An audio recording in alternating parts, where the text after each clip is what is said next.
É muito mais que lançamento. É muito mais que marketing. É muito mais que jurídico. É muito mais que vendas. E é muito mais que urbanismo. A Jornada do Loteamento é o guia completo sobre loteamentos.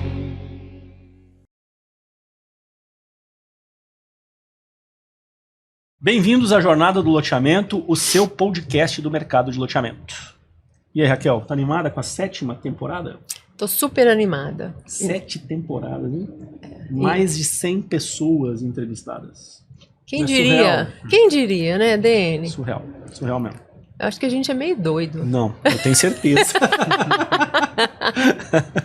Muito. Mas hoje vai ser legal. Vai ser muito legal.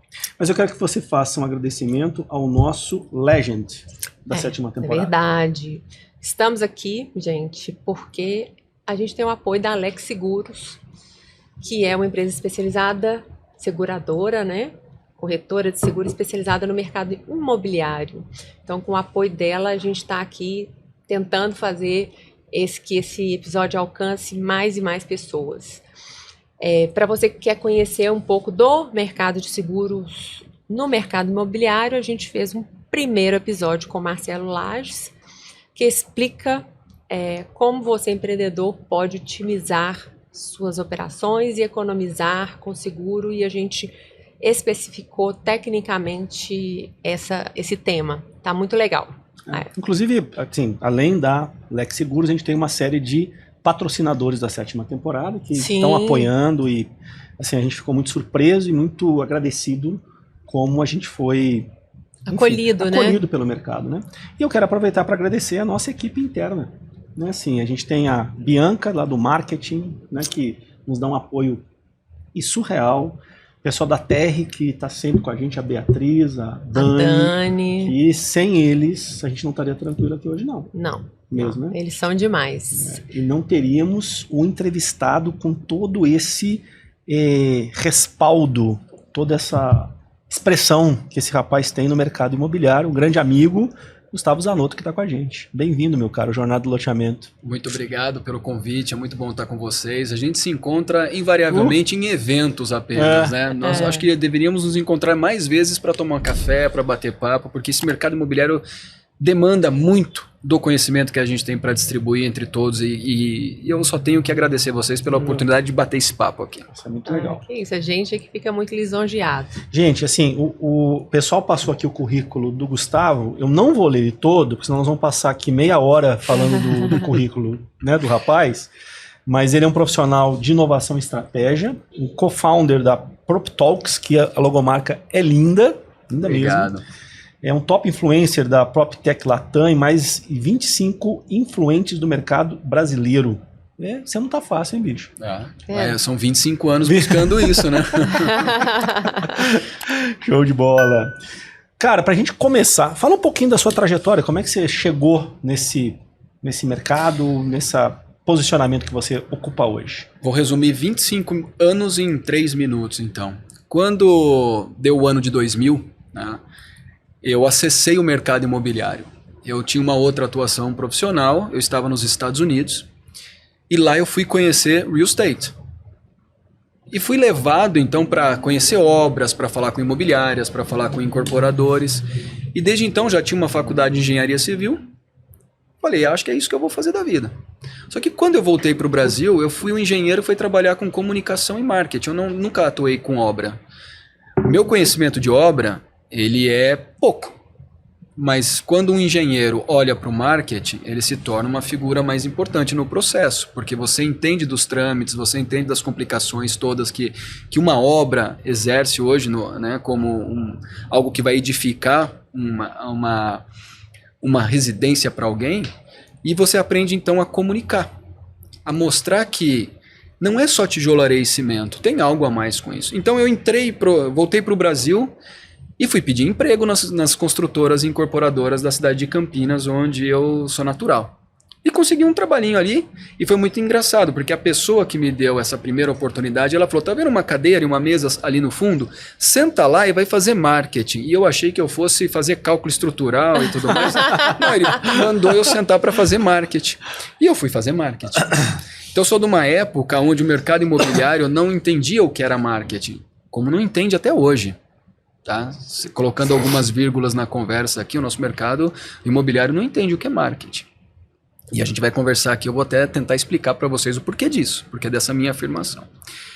Então eu vim sendo criado dentro de incorporadoras ao longo desses últimos 25 anos, até que em 2014 eu pedi demissão de uma grande incorporadora aqui de São Paulo e eu quis prestar consultoria para esses incorporadores quando falo de lançamento de empreendimentos no mercado primário. E é o que eu faço desde então. E atuo com consultoria, atuo com comunicação, tenho o Prop Talks, que é um canal de podcast, tenho minha atuação de palestras. O pessoal fala que eu sou palestrante, eu não gosto dessa palavra, eu gosto de dizer que eu sou uma pessoa que transmite conteúdo para o mercado. Eu não vivo de palestras, então não sou palestrante. Me convidam para os eventos, eu vou e acho super gostoso isso, porque você está em contato com muitas pessoas e você, ao falar, e você também aprende, você recebe muito dos outros, né? E, Dani, Raquel, eu viajo o Brasil inteiro hoje conversando com corretores de imóveis, incorporadores, loteadores, construtores, falando exatamente de um tema que eu trato há 10 anos já, que é esse mercado de luxo. É falar de tecnologia, é falar de inovação, é falar de tendências, porque eu fiz isso dentro das incorporadoras. Eu atuava com high ticket, eu cuidava das operações que falavam dos empreendimentos de alto valor. E quando tecnologia, inovação e tendência começou a ser algo que demandava, eu fui para esse caminho e não saí mais. Muito legal, muito legal. Que, assim, até para que toda a nossa audiência entenda, a gente vai direcionar todo o nossa conversa para o alto padrão, para o luxo, né? Okay. Eu acho que é oportuno em função de toda a experiência que você tem. Uhum. E aí, cara, assim, o que você, a gente já entrando na nossa pauta, o que você acha que há necessidade de que um loteador se atente para que ele desenvolva um projeto que seja realmente de alto padrão? Então, assim, quais são as atenções e quais são os erros mais comuns que você percebe que são cometidos no desenvolvimento desses projetos? A sua pergunta, ela é muito importante. Ela é muito importante porque é o começo de tudo. Eu digo que é o começo de tudo. Hoje, quando você vai pensar um empreendimento imobiliário e principalmente você falar de loteamento, porque loteamento, para mim, é algo que assim você só tangibiliza quando você pisa na terra. Você tem que levar a pessoa lá para pisar na terra. É diferente de você comprar uma incorporação vertical, onde a pessoa entra numa sala de vendas, ela tem material, ela tem pessoas disponíveis ali para comentar sobre o produto, e já é algo natural, porque você vê muitos prédios pela rua aqui, e você acompanha o desenvolvimento do mercado, você vê isso todo dia. Você vai num apartamento modelo, né? Exato. Agora você vai comprar um pedaço de chão dentro de um loteamento, você não está acostumado a ver aquilo. Mas eu não gosto de dizer que o loteador ele erra, ele comete erros. Eu prefiro dizer que ele tem que ter uma visão mais apurada hoje do que é a demanda estabelecida para aquilo que ele quer entregar para o mercado. E quando a gente fala então de loteamento e os primeiros pontos de atenção, para mim fica claro que o loteador não pode só pensar em fracionar a terra e vender. Ele tem que ter vocação, tem que ter propósito para aquela fração que ele vai distribuir para o mercado. Então, quando você começa a analisar a demanda, quando você começa a entender quem é o comprador de alto padrão, quem é esse cara que está acostumado a comprar em produtos de alto valor, você passa então a identificar questões inerentes àquele loteamento que faz sentido para você vender para aquela pessoa. Tá? Eu rodo o Brasil, como eu comentei com vocês aqui, eu falo com muitos loteadores e talvez o ponto focal aqui da tua pergunta, Dani, é o seguinte. Você tem um pedaço de terra que você pode fazer qualquer coisa com ela. Você pode fazer um empreendimento econômico, como você pode fazer um empreendimento de altíssimo padrão. O que diferencia os dois não é nem a localização. O que diferencia o econômico do alto e altíssimo padrão é exatamente o pensar do empreendimento, é o pensar do produto. Tá? Porque localização hoje ela é importante, mas a quantidade de serviços implementados ali, o propósito daquele pedaço de terra, de área que você vai fracionar, quem são as pessoas que vão ocupar aquele pedaço de terra, como é que você direciona a sua campanha, quem é a sua equipe de venda, ela está acostumada a vender alto padrão? Porque você não pode pegar uma equipe de vendas aí que está sempre falando de classe econômica e pôr esse cara para falar de altíssimo padrão. Os discursos são muito diferentes. E até o loteador também, ele tem que se enxergar como um cara de alto padrão. Porque se ele é apenas uma pessoa que aponta o dedo para o alto e bate o vento, ele fala, eu vou fazer um negócio aqui e vou cobrar por isso, ele não vai conseguir ter sucesso. Então, acho que estabelecer uma conversa primeiro com a demanda e entender se aquela demanda ela está direcionada para aquela localização é que faz sentido você ter um loteamento de alto padrão. E você tem alguns espalhados pelo Brasil de muito sucesso que pensaram isso. Não estão nem tão bem localizados, mas entenderam os comportamentos de consumo daquelas áreas, daquelas regiões e das regiões que fazem fronteira com onde ele tem aquela área e conseguiram ter relativo sucesso, né? Ou seja, tem que estar no DNA, né, da empresa. Tem que estar no DNA da empresa. Entendi. E o olhar é o comportamento da pessoa, né? Da pessoa que você quer vender, né? Você bateu num ponto aqui, cara, mas me surgiu um questionamento, assim.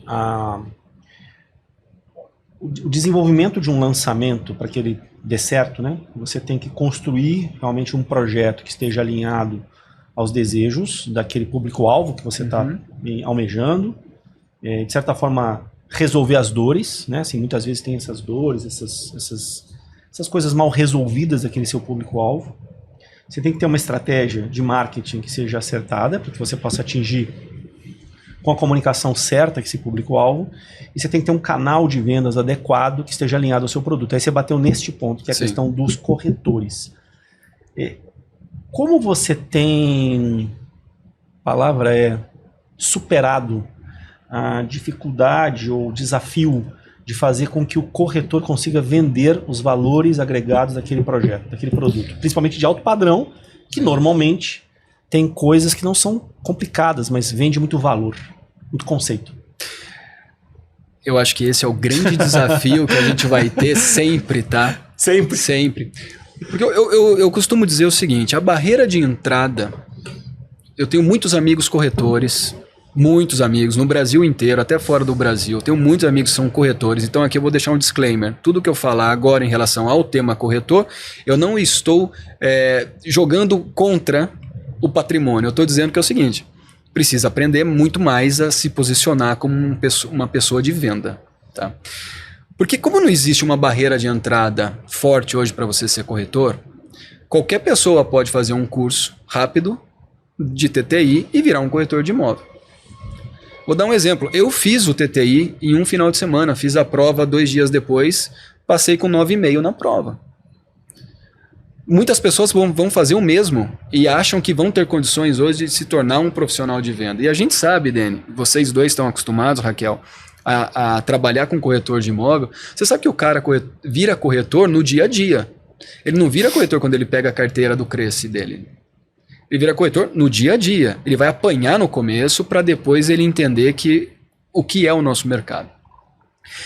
Então o grande desafio hoje, eu acho que para todo mundo que inspira corretores de imóveis e que querem se tornar corretores de imóveis, é achar o ponto comum entre educação, e essa educação passa pela cultura, você tem que criar cultura no corretor de imóvel, educação, cultura e prática. Quando você une esses 3 pontos aqui, você forma a característica básica de um corretor, que é vender. Ah, mas ele já trabalhou com venda em setor automotivo, mas não é a mesma coisa.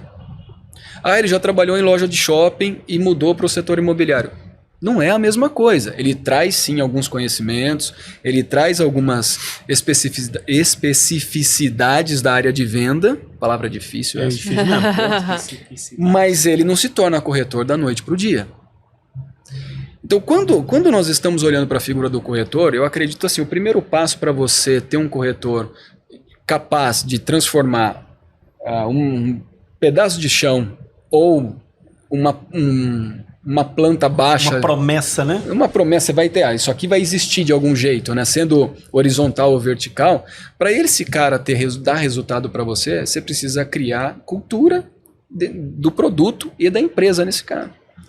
E a gente sabe, o corretor de imóvel, quando ele está em uma imobiliária e ele não tem resultado, ele muda para outra achando que vai ter resultado. E ele fala que não tem resultado na segunda que ele foi, ele volta para a primeira muitas vezes, ou vai para a terceira, para a quarta, para a quinta, até que um dia ele se acha. E se eu pudesse deixar aqui para o corretor de imóvel aqui o que aconteceu comigo nesses 25 anos de mercado, eu gostaria de deixar uma dica para o cara, que é o seguinte: ele precisa ter 3 Cs. Conhecimento, conteúdo e calo. Conhecimento é desde o primeiro dia. Conteúdo é tudo que você absorve no dia a dia do seu trabalho. E calo é o que vai te formar um bom corretor. Se faltar um dos 3 para você, é melhor nem entrar para essa profissão, porque ela é uma das mais difíceis hoje, mas é uma das mais rentáveis também. Mas é uma das mais difíceis para se trabalhar. Porque você está falando com uma pessoa do outro lado ali que tem fatores motivacionais completamente distintos para fechar uma negociação. Você está falando com um cliente que muitas vezes só está interessado, mas não está querendo tomar decisão. Ou quando você encontra uma pessoa que está pronta para tomar decisão, se você não sabe cuidar da relação, você perde essa pessoa. Então, o corretor está numa linha muito tênue entre ser uma pessoa que está trabalhando como corretor ou ser aquele cara que ajuda o cliente a fazer negócio. Então, Dani, a gente tem um profissional aí que precisa todos os dias ser aculturado para um negócio chamado venda imobiliária. E ele precisa ser muito bem educado lá desde o início, para que ele possa no final ali dar muito resultado. Mas aí você acha que esse papel é o papel da imobiliária, é o papel do corretor ou é o papel do empreendedor? Quem é que vai ensinar? Porque, vamos lá, peguei um produto que eu vou fazer um lançamento de altíssimo padrão, alto valor agregado, né?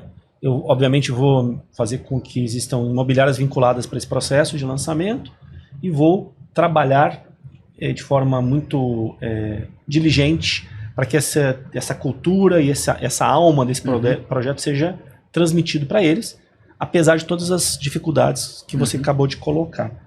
Você tem algum tipo de estratégia, algum tipo de direcionamento de forma que isso seja bem sucedido?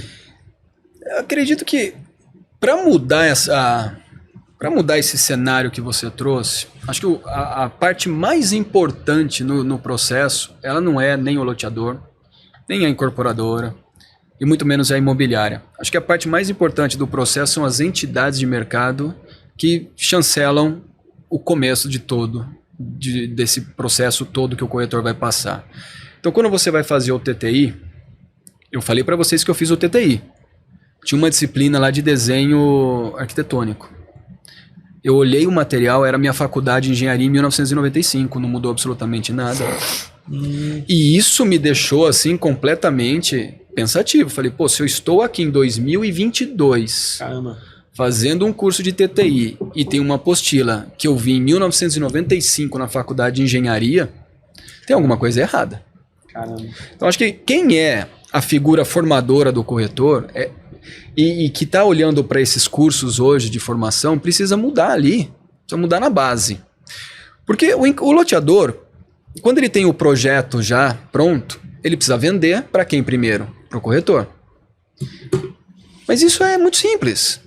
Esse trabalho de venda do empreendimento, das informações do empreendimento é muito simples. Eu vou sentar com você, Dani, vou sentar com você, Raquel, e falar assim, olha, aqui somos uma empresa com 30 e tantos anos, eu tenho 500 lotes aqui a R$1 milhão cada lote, nós vamos buscar o cliente que tem essa capacidade de pagamento, o cliente que tem esse padrão de consumo e tudo mais, vai para a rua e vende.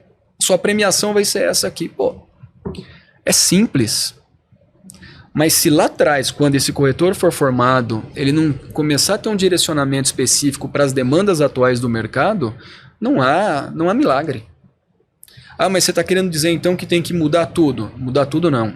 Tem que mudar o conteúdo que esse cara recebe na sua entrada. Na sua entrada. Hoje a gente está falando de inteligência artificial, a gente já falou sobre empresas de tecnologia no setor imobiliário, a gente já falou de sistemas legados que ficaram do passado, CRMs, ERPs. O corretor não sabe usar nada disso. Como é que você vai ensinar para esse cara hoje que o empreendimento precisa ser vendido com a maior velocidade, com o maior valor agregado possível e fazendo o cliente sentar à mesa de negociação se o cliente te fizer 2, 3 perguntas que ele viu num canal digital, que ele falou com outro amigo e o corretor não souber explicar isso, não há inteligência artificial que ajude o corretor a fazer venda. Mas você não acha que essa venda ela tem que ser feita primeiro para um corretor, por um corretor nichado nessa área de alto padrão e de uma forma diferente de lançamento? Assim, fugir do tradicional, assim, imprimir uma sensação de exclusividade que eu acho que o alto padrão quer ter, né? Raquel, você tocou num ponto importante aí.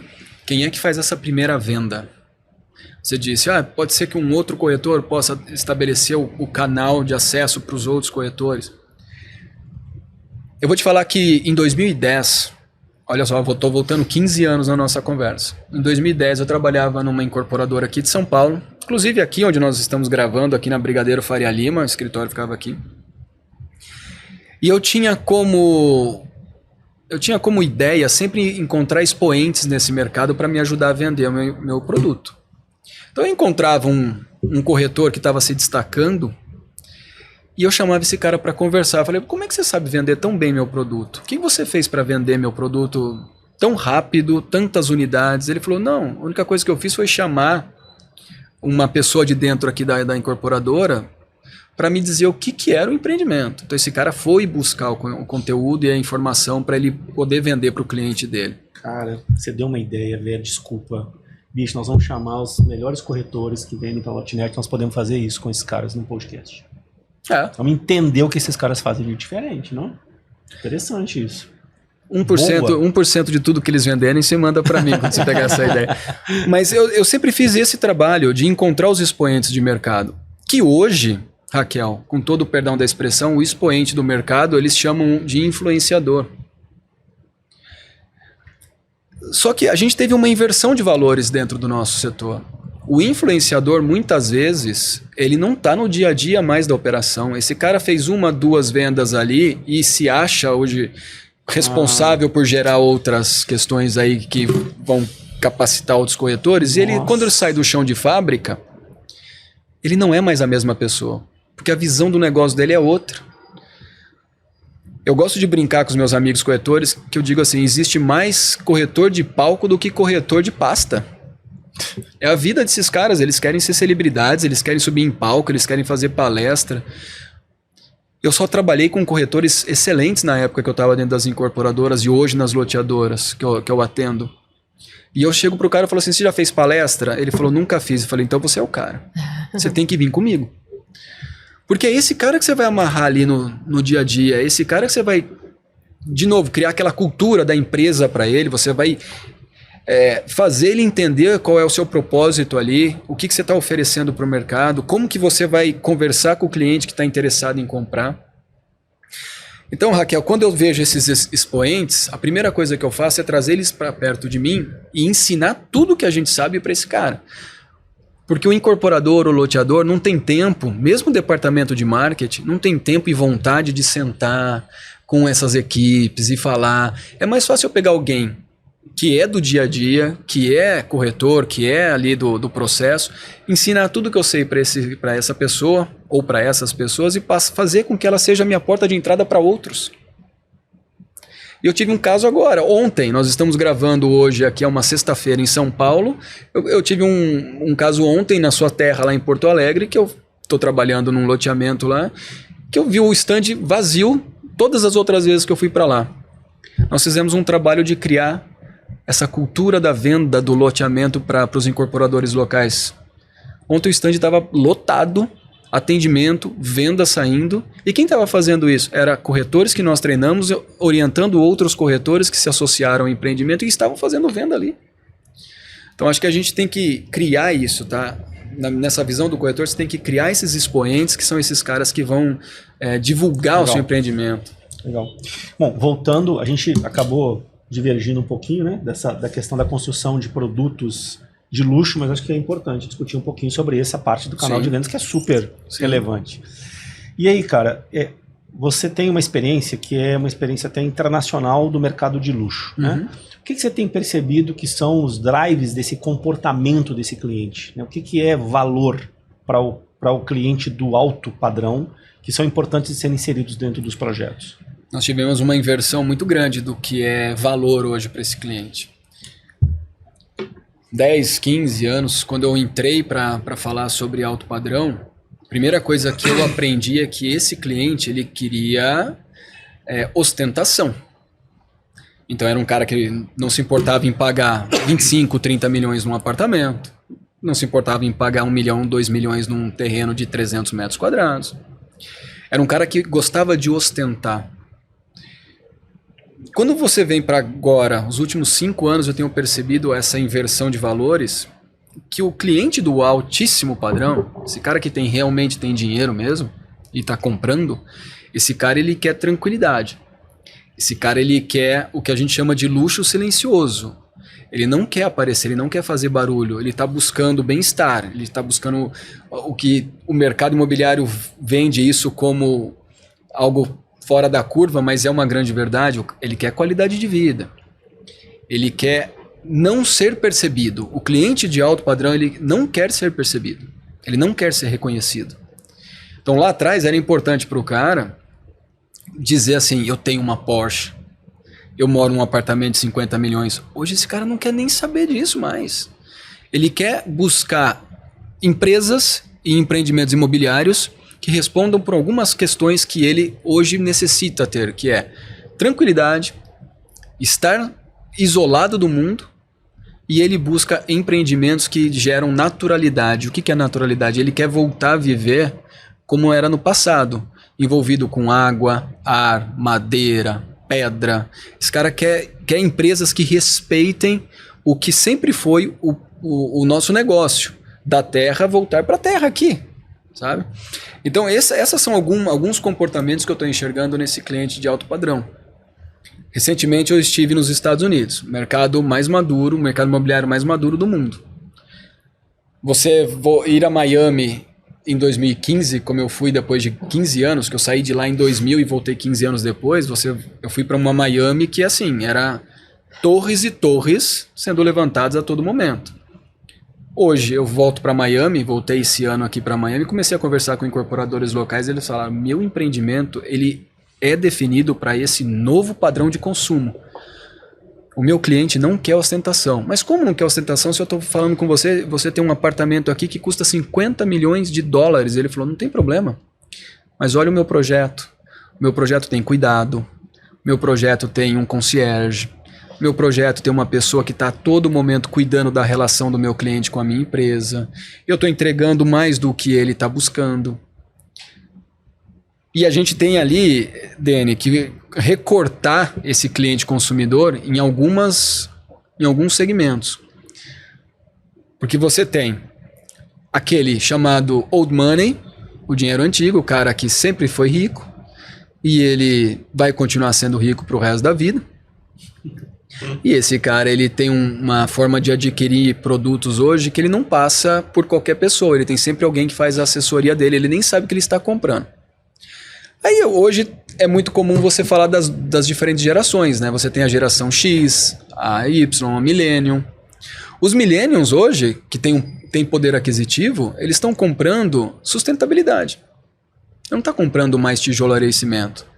Está comprando sustentabilidade. Então se você der para ele um empreendimento que custe 5 milhões de reais, mas tenha tomada para carro elétrico, que tenha água de reuso, que tenha abastecimento, eficiência energética, é isso que ele está buscando, mais do que o produto em si. Mais do que o produto em si. Então é por isso que eu digo que está tendo uma inversão de valores. Antigamente você comprava pelo valor financeiro do negócio. Hoje você compra por questões voltadas às suas necessidades básicas de retornar aquilo que era o nosso passado. Madeira, pedra, água, ar, o verde. Então a gente tem uma retomada hoje de coisas que foram esquecidas. Loteador, você já parou para pensar se está extraindo o máximo de potencial da sua gleba? Quantos lotes a mais, quanto de VGV a mais você poderia gerar no seu empreendimento? É a pergunta de ouro, né, DN? E para respondê-la é preciso unir o melhor dos dois mundos, experiência de mercado e tecnologia de ponta. Sem dúvida, e é exatamente isso que o Grupo Sólido faz. São 14 anos de atuação focados exclusivamente no mercado imobiliário, desenvolvendo projetos que valorizam e monetizam empreendimentos. Exato, o Grupo Sólido é especialista em fazer cidade para as pessoas, mas como eles fazem isso é que é o revolucionário. Em 2020, eles desenvolveram a Urbia, a primeira solução de inteligência artificial para urbanizações do Brasil. Com resultados impressionantes, a Urbia usa tecnologia paramétrica e IA para otimizar os projetos. A prova disso é a Urba, uma das gigantes do mercado, afirmou que com a plataforma eles conseguiram ganhar mais de 20% de lotes em alguns empreendimentos. 20%? Imagine o impacto disso no seu VGV. E não é só teoria. No projeto do Isla, o primeiro do Brasil, a usar design generativo e IA, o Grupo Sólido vendeu 100% dos 470 lotes no lançamento, alcançando um VGV de 190 milhões de reais. É a união perfeita da inteligência de dados com a expertise humana. E os números comprovam. São mais de 350 projetos desenvolvidos em mais de 120 cidades. E um pipeline com mais de 10 bilhões de reais em negócios para os próximos anos.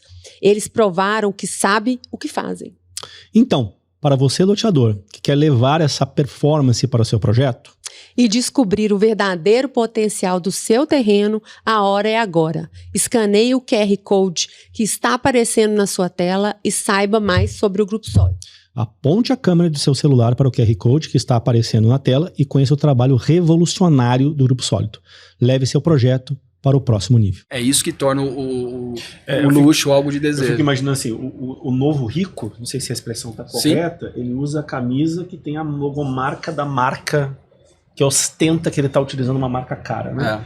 O cara que é o luxo, ele põe uma camisa branca, ele pode até ter sido feito pelo alfaiate que ele gosta para ficar nas medidas. Mas ele não mostra que aquilo foi caro. Assim, ele quer descrição. Na verdade, ele não precisa mais mostrar nada para pertencer a algum lugar. Ele já pertence a gerações, ou então ele já chegou lá. Né? Porque realmente alguns itens, né, de luxo, vamos falar itens de luxo, eles te levam a certos lugares sem você precisar falar nada. Né? Você não tem que provar nada. Exatamente. Então, é isso que eu queria saber de você, Gustavo, porque a gente tem diferentes dinheiros, né? Eu acho que é isso. E esses mesmos dinheiros, eles compram as mesmas coisas, né? Só que tem um dinheiro que não quer misturar com esse dinheiro, né? Então, ele porque na hora de fazer um empreendimento, essa direção, ela é muito importante, porque senão você não vende para o dinheiro X, mas você vende para o dinheiro Y. E aí você vai fazer um empreendimento para o dinheiro X, mas você vai estar vendendo para o Y. Né? Então, existem dois produtos vendáveis, rentáveis. Existem mercados que ainda estão no dinheiro Y. Mas tem mercados, e a tendência eu acho que é essa, né? Até que eu falo assim, eu adoro uma pessoa que ela fala o seguinte: até o dia que o empreendimento X do old money não for acessado, é aonde o old money quer ficar. O dia que ele for acessado, ele não quer mais ficar. Eu ia dar um exemplo de um condomínio de altíssimo padrão, São Paulo, em que existe a convenção de condomínios que estabelece quais são os públicos que não podem comprar. Existe. Existe. Tipo assim, aí, eu não vou falar aqui para não ser deselegante, mas assim, existe. Aí o cara fala assim, não, beleza, é aqui que eu quero ficar. E você tem que ser aceito. E muitas vezes o comportamento de aceitação, ele é feito de uma forma muito equivocada, né? Ele quer acessar pela ostentação e ele não quer acessar pela cultura, né? Exato. Beleza, você começa uma relação com esse mercado de luxo, ou eu vou prestar serviço para o mercado de luxo, talvez seja importante, né? Você está num carro X, mas também é muito mais importante que você tenha conteúdo, né? Porque aí aquela pessoa ela vai querer te encontrar de novo, porque ela não quer saber, ela não quer saber de Ferrari, ela não quer saber de não sei o quê. Então, assim, como montar esse produto que ele tem cheiro? É aquilo que a gente conversou, né? Ele tem cheiro. Eu falo assim, tem um amigo que fala assim, nossa, esse cheiro é cheiro de rico. Sabe? Isso aqui é cheiro de rico. Mas é o rico mesmo. Sim. Né? Então, assim, a gente parece que a gente está sendo um pouco até preconceituoso, mas a gente está falando de um mercado que a gente tem que falar porque ele existe. Né? E não adianta falar desse mercado sem falar no que ele é baseado. Né? Ele não é baseado na ostentação.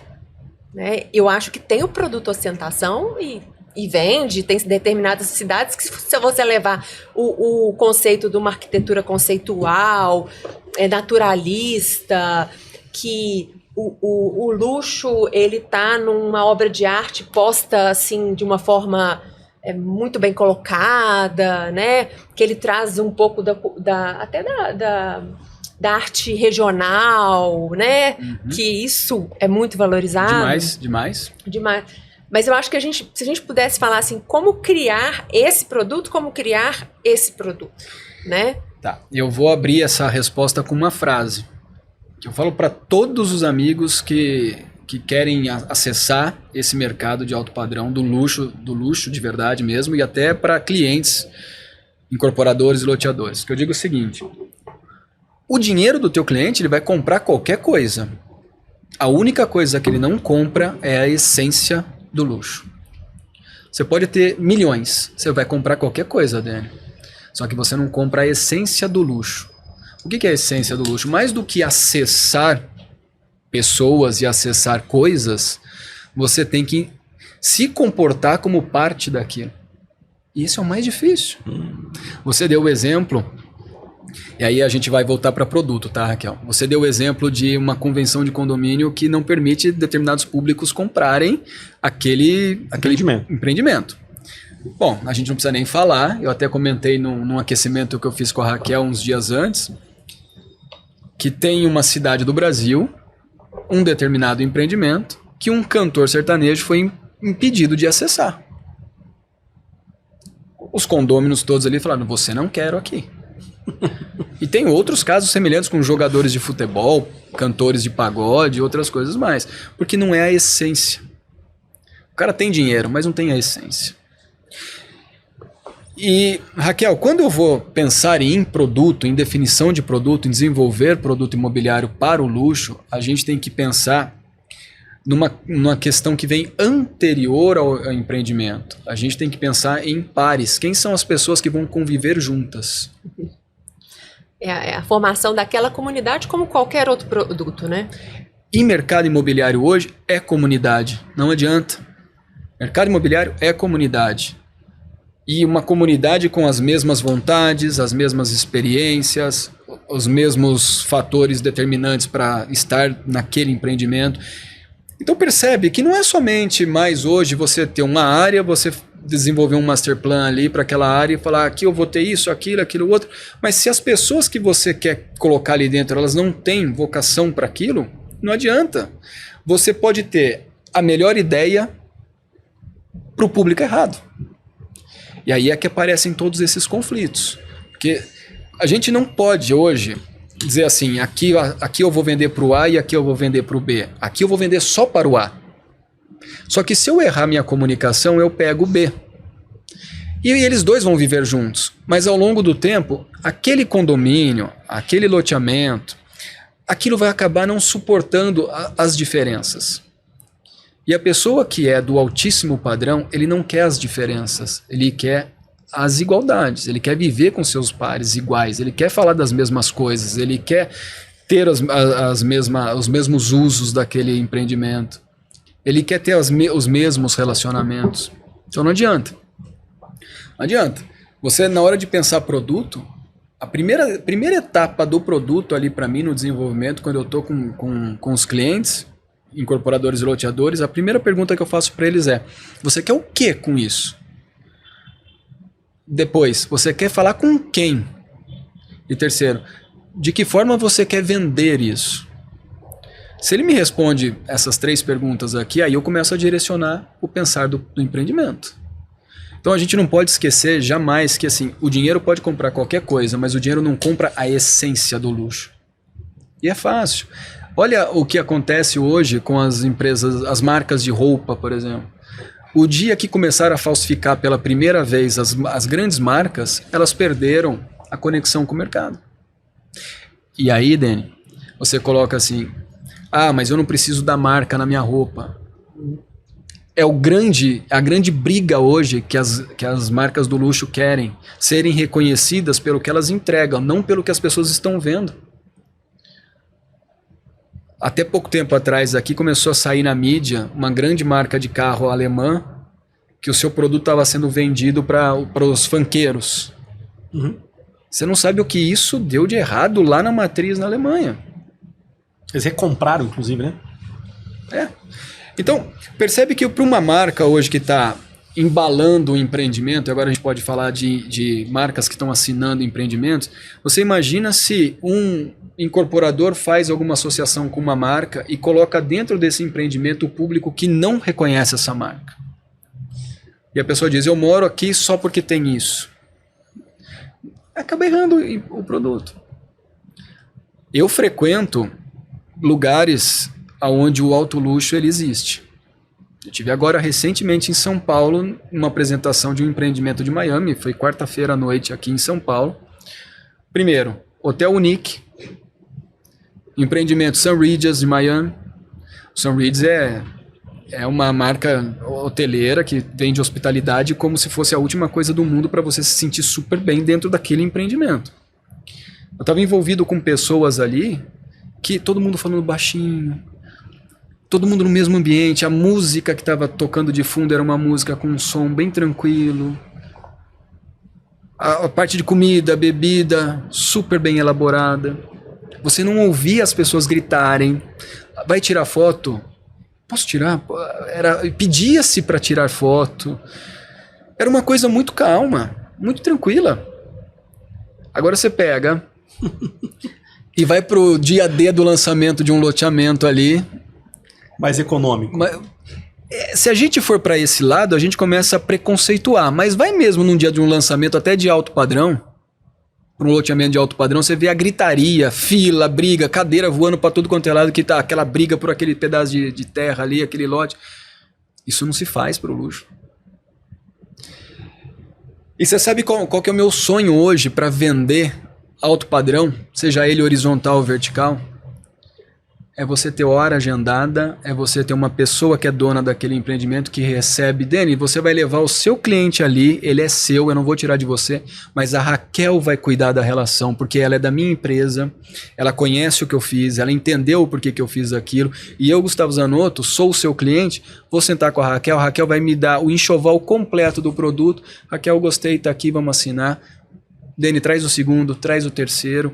Nada daquela euforia, aquela bagunça que era feito e é feito até hoje, né, de você abrir um empreendimento onde qualquer canto desse Brasil, valendo 5 milhões, 1,5 milhão, 2 milhões que seja, numa sala de venda assim, completamente sem estrutura, sem ar-condicionado, sem um café decente, e as pessoas ali brigando pela... Zanotto, nós estamos super alinhados. Há 2 anos atrás, eu propus uma palestra que eu acabei dando no Complan, que gerou uma certa discussão, no bom sentido, sabe, dos grupos da ADIT, chamado represamento amigável, que é exatamente isso que você está falando.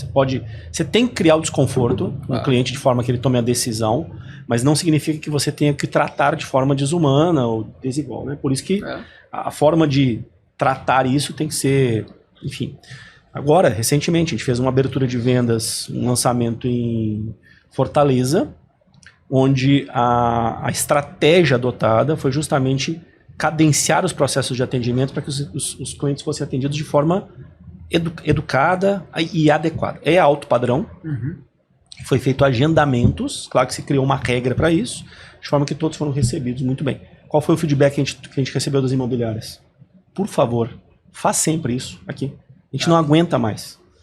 Foi esse o feedback que a gente recebeu do pessoal. A gente não aguenta mais. O cara tá super alinhado. Super alinhado mesmo. E a minha pergunta é, você tem todos esses inputs que você recebe no sentido de conhecimento do público-alvo que você vai vender, né? Uhum. E aí você sentou com o incorporador, como é que você transforma isso nos acessórios para que este público entenda como valor? Como é que isso na prática? Cada caso é um caso. Uhum. Cada caso é um caso. Não dá para você generalizar todas as estratégias que você tem para esse público, né? Mas eu acredito assim, se você pegar um ponto único entre todas, é que você tem que ter proximidade com esse cliente. E quando eu falo de proximidade, você tem que criar realmente um canal onde esse cliente do alto padrão, ele gostaria assim realmente de ser entendido primeiro. Então acho que esse é o ponto focal entre todas as estratégias. Qual é o meu canal de relacionamento? E quando eu falo de canal de relacionamento, eu não estou falando de ferramenta. Eu estou falando qual é o discurso, qual é a forma de se entender, qual é a forma de se estar junto desse cliente. Tá? Então acho que essa é a primeira parte aí mais importante de você pensar uma estratégia. E quando no começo da nossa conversa, agora eu vou voltar aqui para produto também, para poder fechar esse teu questionamento, quando eu disse assim, o nosso mercado não sabe trabalhar com marketing, não sabe fazer marketing. Pegue, por exemplo, os últimos lançamentos que vocês fizeram ou que vocês conhecem, e isso é um puxãozinho de orelha para reforçar o quanto a gente precisa melhorar isso que a gente faz. O material de venda está lá, na melhor localização, com a melhor planta, com a melhor metragem, com o melhor loteamento da cidade. Em marketing você não pode usar mais nem melhor. Porque quando você diz que você tem mais, você tem que realmente entregar o mais. E quando você diz que você tem o melhor, você tem que ser muito melhor do que os outros. E o nosso mercado não tem essas diferenças. Não sabe trabalhar com essas diferenças. Então vamos lá. Agora sim, Dani, trazer aqui para uma estratégia prática do negócio. A primeira coisa que eu faço é entender o raio-x da cidade onde tem um público comprador para aquilo. Aí eu vou buscar dentro dos supermercados, eu faço isso, tá? Eu vou dentro dos supermercados da cidade, eu vou entender o comportamento das pessoas que estão dentro dos supermercados. Eu frequento os restaurantes, eu frequento os hospitais, eu vou em todos os pontos de comércio, serviço e atendimento que existe naquela cidade para eu identificar se realmente aquele produto faz sentido para aquela localização. Isso é o processo prático. Aí tem muito loteador e incorporador que fala para mim, pô, mas você vai ficar 5 dias entrando em supermercado, em shopping. Eu falo, cara, se eu não olhar o comportamento das pessoas que estão na cidade aqui, como elas hoje se relacionam com marcas de produtos e serviços, como é que eu vou definir uma estratégia eficiente para ela se relacionar com o seu negócio? Porque a gente está acostumado em fazer o quê? Simplesmente desenha ali o produto e fala, agora vamos sair para vender. E uma vez, sendo bem claro com vocês, eu cheguei para um grande amigo incorporador de Goiânia, um grande amigo incorporador, ele vai ouvir esse podcast aqui, ele vai na hora falar assim, Zanotto, você acabou comigo no podcast. Mas ele é um grande amigo, ele está indo para Miami comigo essa semana, que a gente vai para conhecer os empreendimentos de altíssimo padrão em Miami, essa semana de setembro, que começa agora, já sábado, nós vamos para Miami. E aí tem um outro ponto, antes de falar desse caso específico que eu quero trazer para vocês. Esse programa de conhecimento que eu criei desde 2015, que eu saio com corretores e incorporadores, loteadores, eu saio daqui do Brasil e vou para Miami, fui para Lisboa já, agora estou acessando Punta del Este, porque não sei se vocês sabem, Punta del Este é o grande lugar do altíssimo luxo da América Latina, mais que São Paulo, mais que Rio, mais que qualquer outro lugar. Então nós vamos para Miami agora exatamente para ele sentir o cheiro que a Raquel falou, sabe? Para sentir o cheiro do luxo. O que é o luxo de fato para mercado imobiliário? Para ele entender que existe uma pessoa responsável por aquele produto, para ele entender como as incorporadoras e até as loteadoras lá fazem produtos para o alto padrão. Eles vão entender de verdade na prática o que é vender, como é comunicar. E aí eu volto aqui para esse caso desse grande amigo que vai comigo para Miami agora. Você toma cuidado, de repente ele não vai com você mais. Aí ele já tá lá, não tem como voltar, ele já chegou. Falei com ele, falei, me espera aí que a gente vai correr em Miami, nós vamos fazer nosso 5K aí todos os dias, mas você me espera, ele já tá lá e não tem como voltar. Então tem jeito. Não tem jeito. Nem de cancelar sua passagem. Não dá, tem jeito, não dá. Dani, Não vai estar postado, né? Não vai estar postado. Ele vai ouvir depois, né?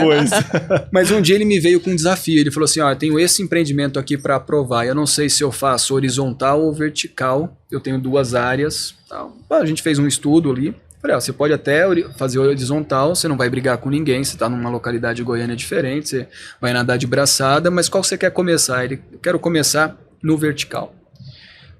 E eu falei, tá bom, então vamos sentar e conversar. Ele falou, não tem o que conversar, o projeto está aqui, aprovado em prefeitura. Quando ele trouxe o projeto aqui aprovado em prefeitura, a primeira coisa que eu disse para ele foi o seguinte, para quem que é isso aqui? Ele falou, não, vou fazer 150 metros, planta de 150 metros, tal. Encurtar uma história longa. Falei, daqui que eu vou estudar o teu empreendimento. Eu fiquei 1 semana com o produto na mão. Voltei para ele e falei assim, Danilo, acabei de falar o nome dele. Já foi. Falei, Danilo, não sai assim, que você vai pôr a perder tudo que você criou. O público não está aqui, o empreendimento não tem as características que o bairro e a localização aqui precisam. Faz o seguinte, reposiciona esse produto aqui para plantas menores, conversa de uma forma diferente com o teu público, encontra o público A de verdade que compra, não o B que você supostamente acha que vai comprar porque vai dar volume, não vai dar qualidade no cliente, e refaz todo o projeto. Ele falou assim, eu vou comprar a sua ideia, mas se eu me ferrar, você vai se ferrar junto. Ele lançou. Sucesso. Em 6 meses ele vendeu 70% do empreendimento.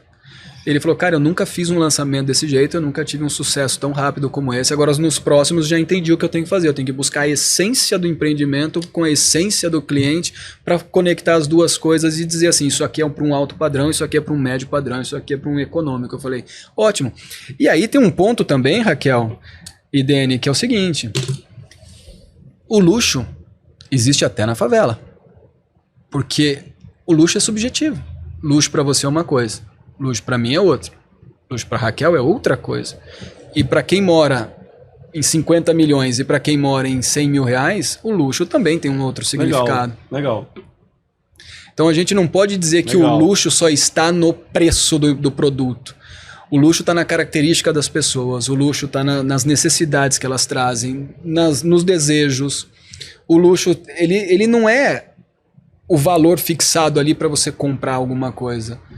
O luxo é você querer ser aquilo que você realmente é e não aquilo que os outros impõem que você seja. Isso é luxo. E é por isso, voltando lá atrás na nossa conversa, que o rico de verdade, ele não precisa pôr a marca no peito. Ele só precisa entender que ele está sendo entendido e respeitado de uma forma que ele quer. Não precisa dizer que eu existo, mas entende o que eu quero para que eu exista. É isso que é luxo. Entenda o que eu quero, aonde eu quero pertencer, né?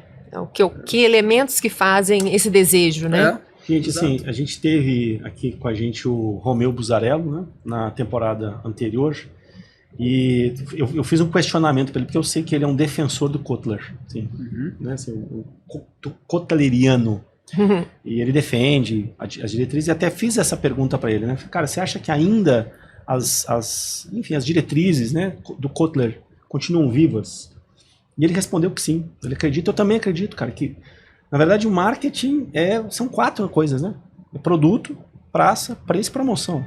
Então, e para mim, cara, todos são importantes, né?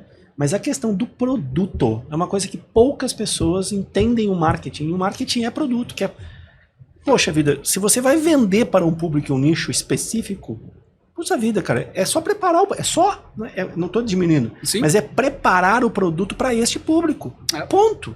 E é muito básico, e parece que ainda determinados empreendedores, eles desconsideram isso, desrespeitam isso, e querem lutar contra o mercado.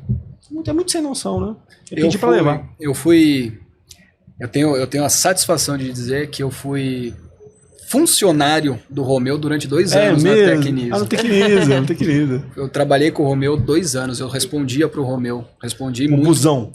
Respondi muito para ele, tomei muita pancada do Romeu, falo isso para todo mundo, apanhei bastante do Romeu, mas ele também ouviu algumas coisas que ele precisava ouvir também, no bom sentido, a gente não tinha divergência, mas a gente tinha algumas colocações de aprendizado mútuo, né? A nossa equipe era uma equipe muito boa e trabalhar com o Romeu amplia a sua visão do negócio, né? E eu saí de uma grande operação, a maior operação imobiliária do Brasil, que foi em 2009, na PDG, e fui levado para a Tecnisa pelo Romeu. E quando eu sentei na cadeira de coordenador de marketing do Romeu, depois subi para uma gerência de marketing, e depois disso o Romeu chegou e me demitiu para que eu fosse para a Cyrela. Então o Romeu contribuiu muito com a minha formação. Eu falo isso para ele toda vez que a gente se encontra, a gente toma um café praticamente todos os meses, 1 ou 2 vezes por mês a gente está junto tomando café.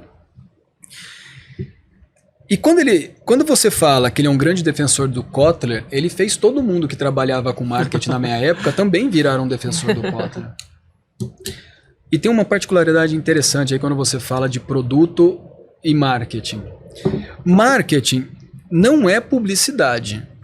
As pessoas fazem uma confusão tremenda achando que marketing é publicidade.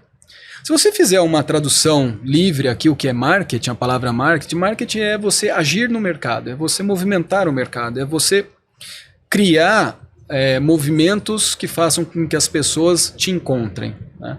E marketing nada mais é do que todas as estratégias criadas para você ter um produto ou um serviço que encontra o cliente ideal.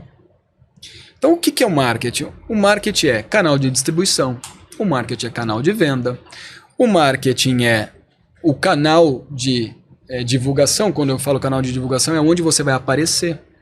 O canal de venda vou vender com corretor, vou vender só com imobiliária, vou vender só com a minha house.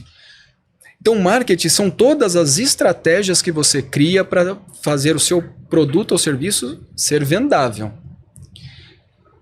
E quando você erra a uma dessas estratégias e atinge o público errado, aquele que você não queria, todo mundo diz que o produto não tem... O produto é errado, foi pensado o produto errado. Não, o produto sempre é correto. Errado é a forma como você falou desse produto para o mercado. E a forma como você colocou esse produto no mercado. E uma das coisas que mais me pega em todos esses 25 anos, de verdade, é o falso entendimento que os empreendedores têm de que se o meu concorrente lançou ali e vendeu 80%, eu vou vender aqui e eu vou vender 90%. Ah, ele lançou ali 250 metros, 12 por 25, terreno de 12 por 25. Eu vou vender aqui a mesma coisa e vou ter o mesmo sucesso. Não vai ter. Ah, pegando agora para um caso prático, gosto muito de evidenciar coisas práticas. Cidade de João Pessoa. Eu fiz alguns projetos na cidade de João Pessoa e um deles foi para apartamentos compactos.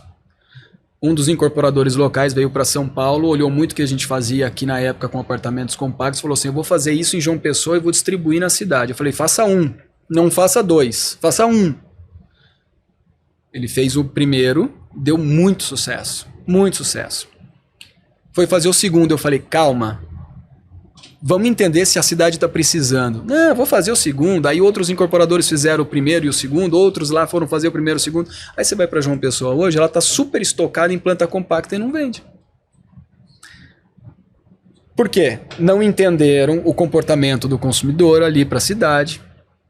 Primeiro o público interno, não entenderam. Não entenderam o público externo, que é o investidor ou o cara que vai para a temporada ali, vai buscar alguma coisa só para ter um ponto de apoio na cidade. Não entenderam esse cara. Não entenderam quais eram as características dos empreendimentos e da localização para esses empreendimentos. Errou completamente. E João Pessoa tem uma coisa, né? Ela tem uma arquitetura, um plano diretor vocacionado que é super interessante. E mexer nessa cultura arquitetônica de João Pessoa, você tem que ir com muita cautela, né? É uma cidade fresca, é uma cidade bem pensada, por conta da altura, altimetria dos prédios. Você não pode ir tirando aquilo. Não, e você sabe que eu sou cidadão pessoense, né? Ah, A prefeitura de João Pessoa, através de um vereador, João Coruja, lá ele fez acho que é uma monção que fala, né? Para eu receber o título de cidadão pessoense e tá lá na defesa dele por serviços prestados ao mercado Que imobiliário legal. e trazer valor à nossa cidade. Eu lancei 12 empreendimentos em João Pessoa. 12. Horizontal, vertical. E aí tem um ponto legal em João Pessoa que eu trabalhei no Condomínio das Américas, que é um loteamento de altíssimo padrão. Ele ficava na virada da Ponta do Cabo Branco ali. Quem está ouvindo a gente e quiser um dia conhecer, vai lá para João Pessoa, pega a Ponta do Cabo Branco ali. Lancei esse Condomínio das Américas. O arquiteto que participou do projeto, Paulo Macedo, um super amigo, a gente sentava para discutir projeto. Eu falava, Paulinho, concreto branco nesse empreendimento inteiro. Isso é maravilhoso. Como é que a gente vai vender isso, Paulo? Concreto branco, ninguém sabe que existe. Aí ele falou, exatamente por isso. Ninguém sabe que existe, nós vamos ser o primeiro condomínio a trazer isso para o mercado. Lançou, vendeu. Tem gente hoje na fila de espera querendo ter recompra. Porque o simples fato de você trazer algo que poucas pessoas conheciam tornou o luxo cada vez mais desejado por aquelas pessoas. E são esses pequenos fatos que transformam então o mercado de alto e altíssimo padrão em algo que poucas pessoas conseguem acessar sabendo exatamente o que aquilo significa. Você vai em qualquer outra cidade do Brasil e do mundo e você fala de concreto branco, eu tenho certeza que pouca gente sabe o que é isso. E que pouca gente sabe que isso é uma das grandes patentes do mercado de alto luxo. Concreto branco. Não precisa falar mais nada. Quando você vê um concreto branco, você já diz, isso aqui é produto para o mercado de luxo. Que legal. Entre outras coisas. Que legal. esse repertório, Gustavo, que eu acho que, independente do agente do mercado imobiliário, que seja o arquiteto, ele às vezes muitas vezes está mais ligado com essas questões culturais, né? Mas os outros agentes, o empreendedor, às vezes até a gente tem empreendedores de alto luxo que convivem com essas atividades sensoriais aí, né? Que sabem reconhecer isso. Mas o agente tradicional do mercado imobiliário, ele muitas vezes ele não tem acesso a isso, né?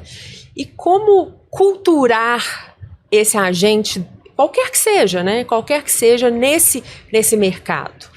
Porque, né, eu estava conversando com um colega corretor e ele falou, eu preciso que o cara saiba o que é um travertino romano do travertino, sei lá das quantas, entendeu?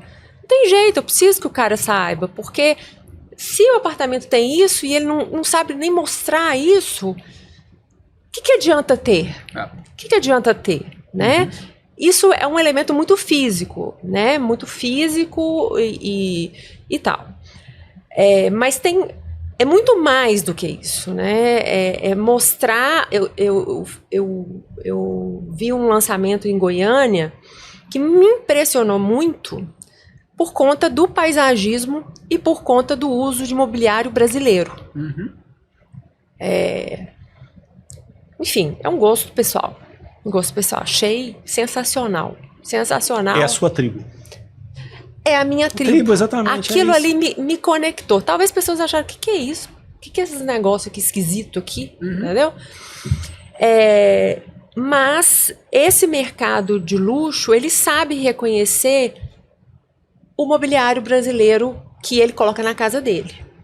Ou que ele tem desejo de colocar, né? Sim. Igual eu tenho um desejo de uma poltrona específica, mas eu não tenho ela, né? Mas é um desejo, né?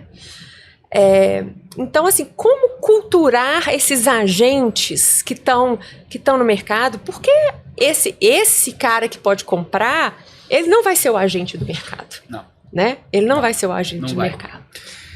Raquel, é muito legal você fazer esse questionamento, porque a gente divide em dois aqui. A primeira parte dessa divisão que eu faço é que o cliente do luxo, ele sabe reconhecer o que é um mobiliário de qualidade, um mobiliário de design, um mobiliário que realmente faz sentido ele ter. Ele conhece os mármores, ele conhece os metais, as louças, ele sabe quais são as empresas, ele sabe as características, porque ele vive isso. Olha só, ele vive isso, é do dia a dia dele. Os nossos agentes do mercado, mesmo os empreendedores, a linha de base, a nossa força de venda, é a segunda parte aqui da conversa. Muitas vezes eles não têm condições de ter posse sobre as coisas que o cliente comprador do luxo tem, mas eles precisam viver aquela vida. E como que ele faz para viver aquela vida igual a pessoa do luxo aqui vive? Ele precisa se inteirar das coisas. Se ele vai para um lançamento e ali está dizendo, olha, aqui nós vamos colocar um mármore Carrara, vai ler sobre mármore Carrara, vai entender a origem do mármore, vai entender a composição química do mármore, vai entender tudo isso. Eu vou ter... Enfim, a gente pode detalhar todos os itens do luxo aqui, mas esse nosso agente aqui, ele precisa dedicar tempo para conhecer isso. Porque eu tenho certeza que se o cara do altíssimo padrão aqui tiver de frente para ele e fizer uma única pergunta sobre a madeira que vai fazer aquela escada, a madeira que está na porta, e ele não souber responder, a pessoa vai olhar para ele e vai falar assim, ok, entendi. Vai continuar no atendimento, mas não faz o fechamento com ele. Tá? Então os nossos agentes, eles precisam de muita leitura, eles precisam de muita dedicação para conhecer o que é artefato e artigo de luxo. Eu fiquei pensando quando você falou assim, eu ando 5 dias na cidade para entender as pessoas. E vou colocar nesse exemplo seu que você tivesse um interesse de um empreendedor que quisesse fazer um altíssimo padrão numa cidade X. E você anda e sabe quem são essas pessoas que você quer acessar, talvez você até consiga um jantar com essa pessoa, etc. Entre num círculo e até vá numa casa, etc. e tal. E às vezes você pode chegar à conclusão de que naquele lugar não tem esse público, né? Porque aqui em São Paulo é muito fácil a gente falar sobre isso, né? Claro. Muito fácil em algumas outras capitais.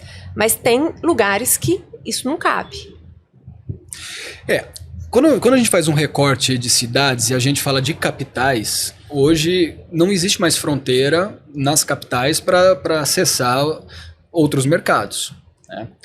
Mas eu me surpreendo positivamente, por exemplo, Raquel, quando eu vou a Belém do Pará,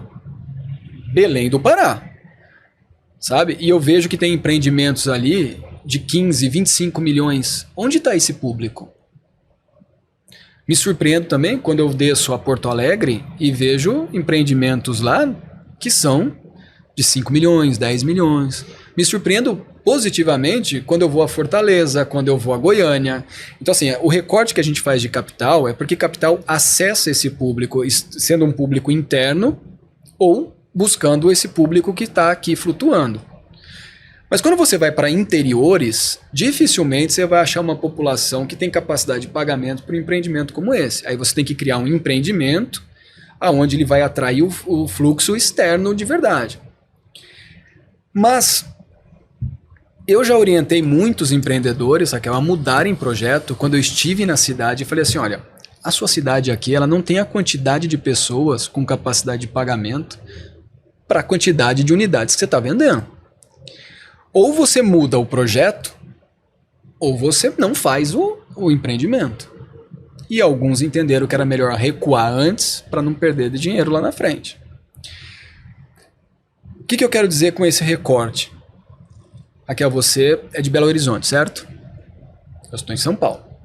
Eu consigo acessar Belo Horizonte muito fácil. Eu consigo entender o que é um produto de luxo em Belo Horizonte, de alto padrão em Belo Horizonte. O contrário também é verdadeiro. Agora, eu estando em São Paulo aqui, se eu não tiver uma fonte de relacionamento muito próxima, eu não sei o que é em Caruaru um produto de luxo.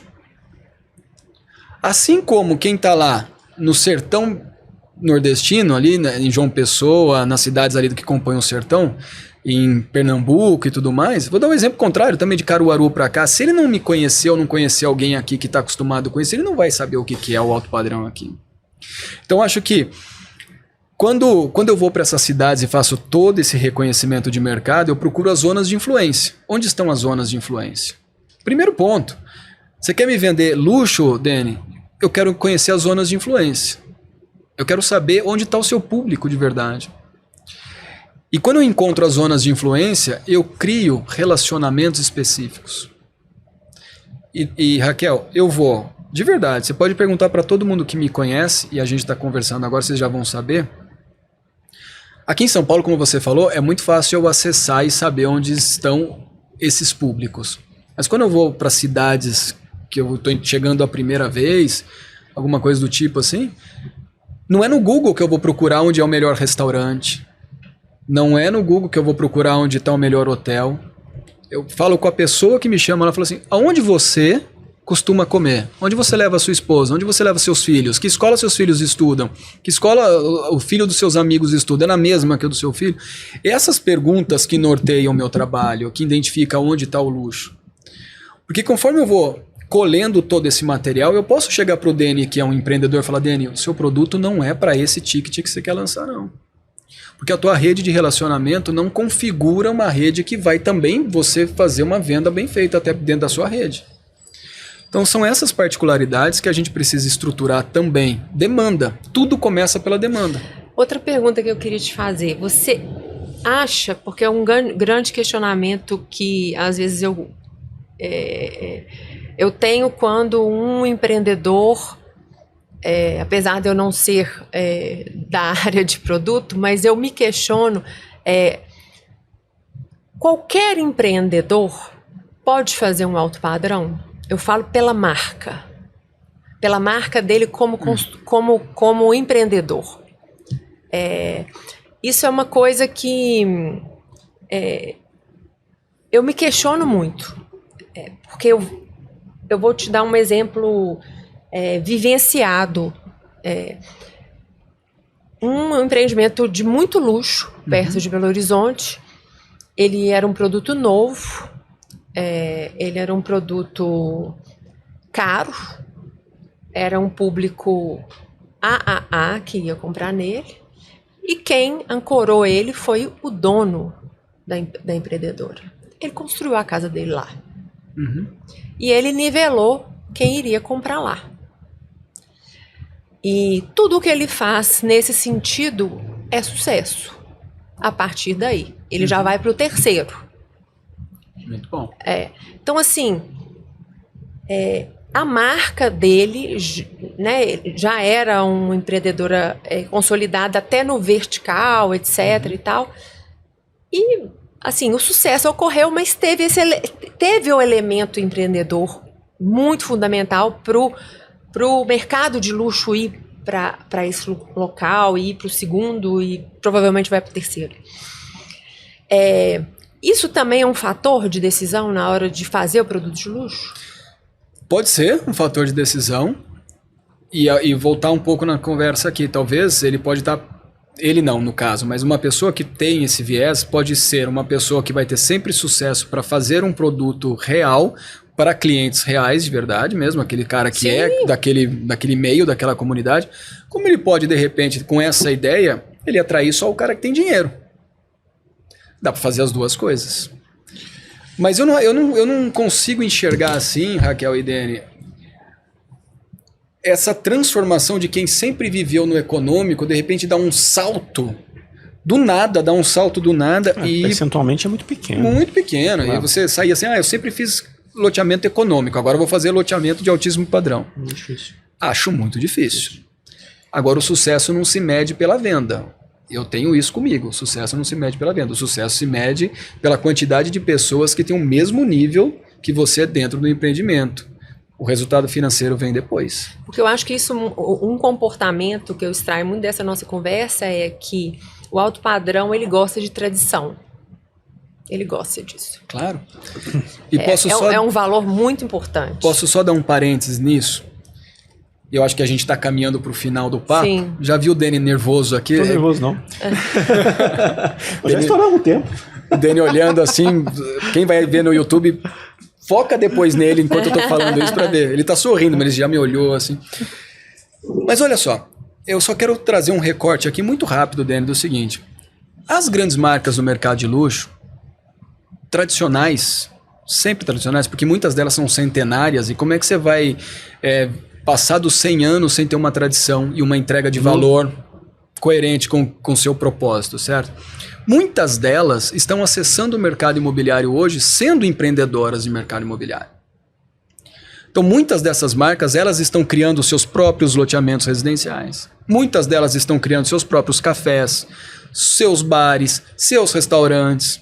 Uma Louis Vuitton, por exemplo, que sempre vendeu vestuário, bolsa, por que ela foi na China criar um prédio para ter um café Louis Vuitton? Por que a Lacoste, lá em Mônaco, ela criou uma cafeteria Lacoste em Mônaco? Porque essas marcas, elas entenderam que o mercado imobiliário é a última barreira que elas tinham para se perpetuar. E quando uma Lacoste, uma Louis Vuitton, uma Bulgari, uma Jacob Co, um Davidoff, marcas assim super tradicionais, Gucci, Armani, Porsche, Mercedes, essas marcas vão para o mercado imobiliário, o que elas estão querendo? Elas estão querendo simplesmente aparecer? Elas estão dizendo para o cliente dela, Dani, o seguinte: você que esteve comigo até agora, você vai continuar comigo para o resto da sua vida. Porque antes você comprava o meu carro, minha bolsa, meu sapato. Agora você compra o meu apartamento, você compra o meu loteamento. Quero aproveitar exatamente essa deixa. Tá vendo? Eu não quero terminar o episódio não, tá, gente? É que a gente fica nervoso porque tem um time aqui, né? Sim. Mas, cara, assim, eu entendo. São marcas próprias que elas mesmas tomaram a decisão de partir para o mercado imobiliário. Sim. Qual a sua opinião sobre o collab, que é diferente? Ou seja, eu sou um empreendedor vertical, horizontal, que eu falo assim, vou associar ao meu empreendimento esta marca. Uhum. Qual que é a sua opinião sobre isso? Eu vou te falar que eu sou a pessoa mais favorável a isso. Favorável? Pelo seguinte, hoje eu represento no Brasil mais de 70 marcas do mercado de luxo. Eu tenho uma conexão com os escritórios de Milão, Singapura, Miami, Nova York, e eu trago essas marcas para o Brasil. Hoje é um grande desafio que eu estou enfrentando, é mostrar para o incorporador brasileiro que mais do que ter produto, ele precisa ter produto com identificação.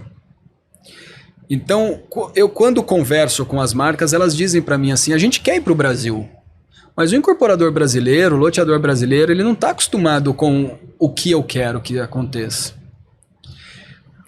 E uma coisa é a seguinte, tentar explicar muito rapidamente aqui. Você tem os brand buildings, que são as marcas embalando os empreendimentos. Você tem os escritórios de design e você tem os escritórios de engenharia e otimização de espaço.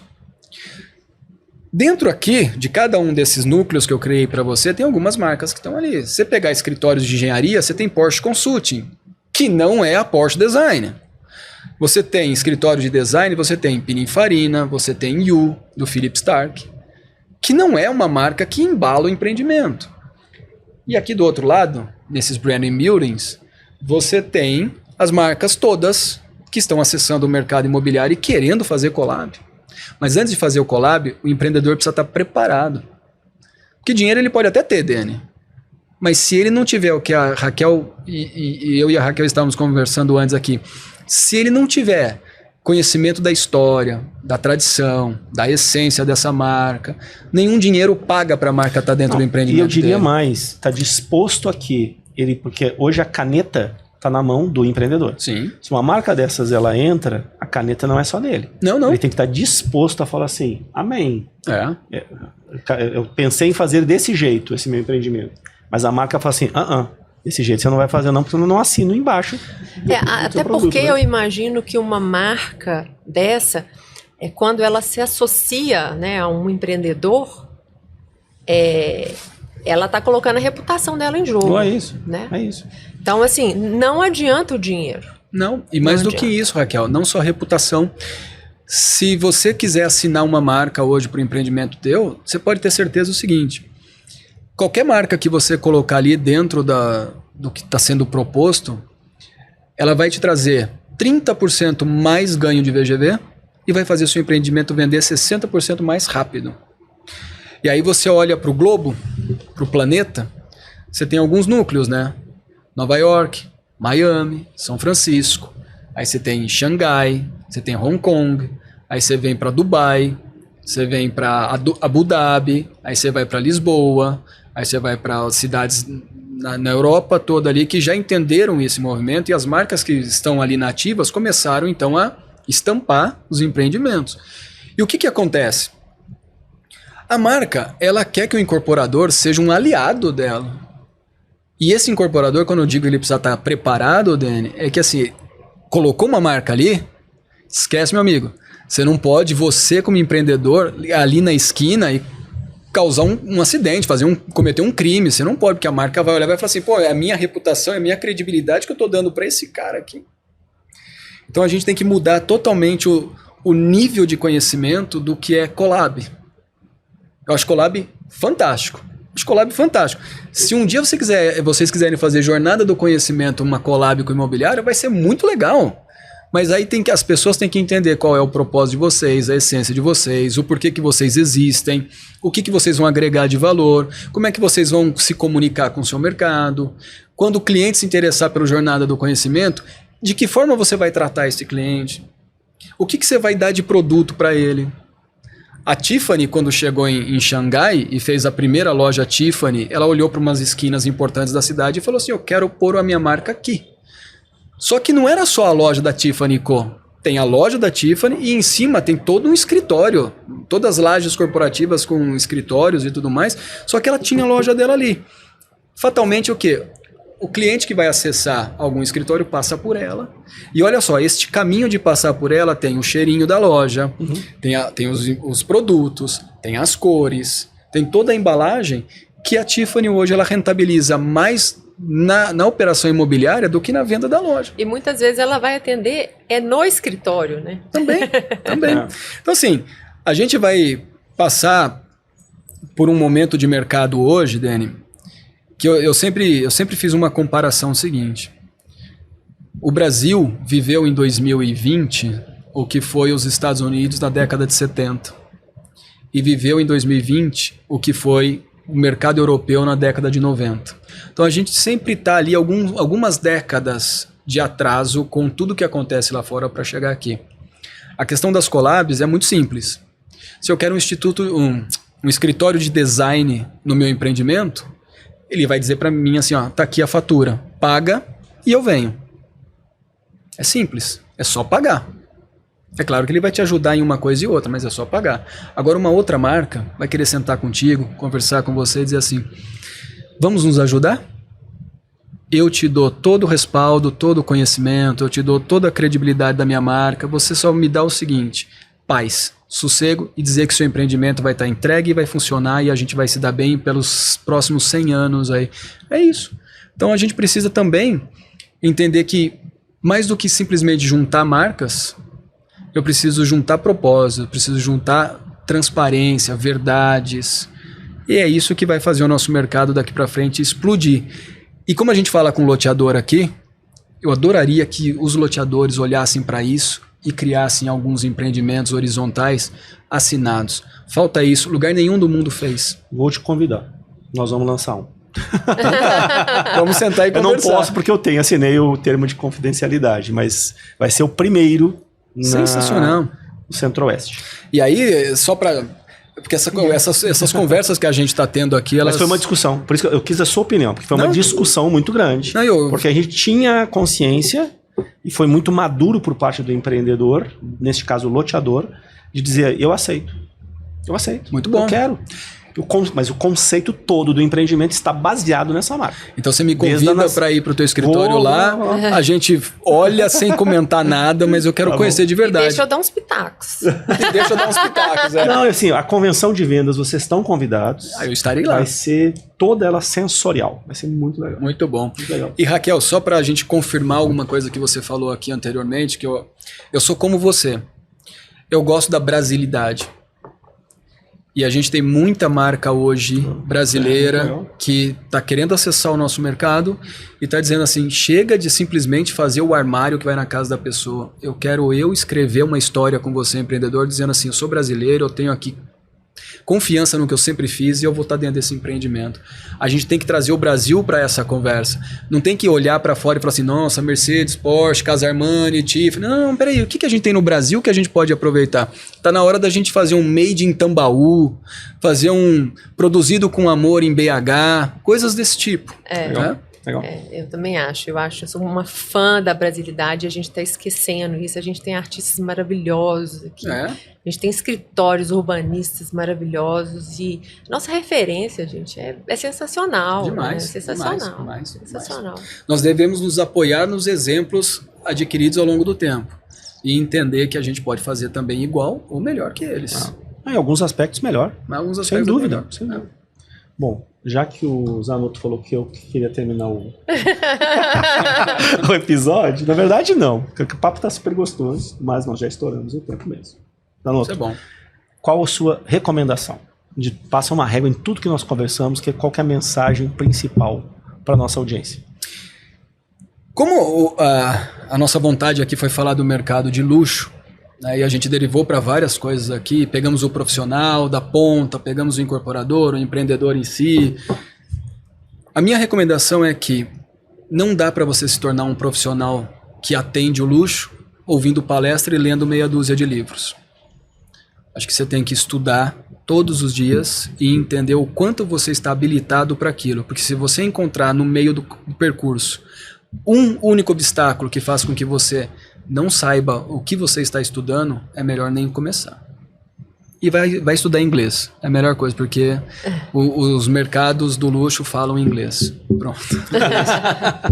Show de bola. Muito bom. Show de bola. Muito bom. Tem um cunhado que fala isso na cabeça da minha filha o tempo inteiro. Assim, ó, você não precisa aprender nada. Só duas coisas. Ele é engenheiro. Matemática e inglês. O resto, você deixa pra lá. Então eu vou falar um negócio aqui que se a Elisa, minha esposa, ouvir, ela vai me pegar de jeito e vai dar uma bronca em casa. Eu espero que ela escute bem depois. Mas você tá só criando inimizade aqui, no episódio. Imagina! Seu parceiro, agora sua esposa. Eu falo pro meu filho, né? O meu filho, ele tá bem encaminhado no esporte, ele já tem convites para se tornar um próximo jogador de futebol profissional. Aí ele disse, tá muito bem. E eu um dia falei para ele assim, eu não quero que você aprenda nada de português, nada de matemática, química, física. Se a média for 5, passa com 5. Mas você tem que falar inglês. Porque um dia você pode ir jogar lá fora e você vai ter que falar inglês. Aí a minha mãe, que tá sempre comigo ali, quando eu tô falando com meu filho, ela diz assim, não, tem que estudar, você estudou a vida inteira e tem que estudar. Meu filho olha e diz assim, se meu pai falou que eu tenho que estudar inglês, eu só vou estudar inglês. E assim a vida Aproveitou. segue. Assim a vida segue. Muito Show de bom, bola. muito bom. Cara, obrigado, viu? Obrigado você, muito gente. legal. Obrigado muito você. legal. Eu acho que foi legal demais os insights que você deu, porque é difícil a gente chegar na profundidade, né, que a gente chegou. Foi muito legal. Então tá, gente, curtam, compartilhem, comentem para que esse conteúdo chegue ao máximo possível de pessoas. E muito obrigada. Obrigado. Valeu, gente. Até o próximo episódio. É muito mais que lançamento. É muito mais que marketing. É muito mais que jurídico. É muito mais que vendas. E é muito mais que urbanismo. A jornada do loteamento é o guia completo sobre loteamentos.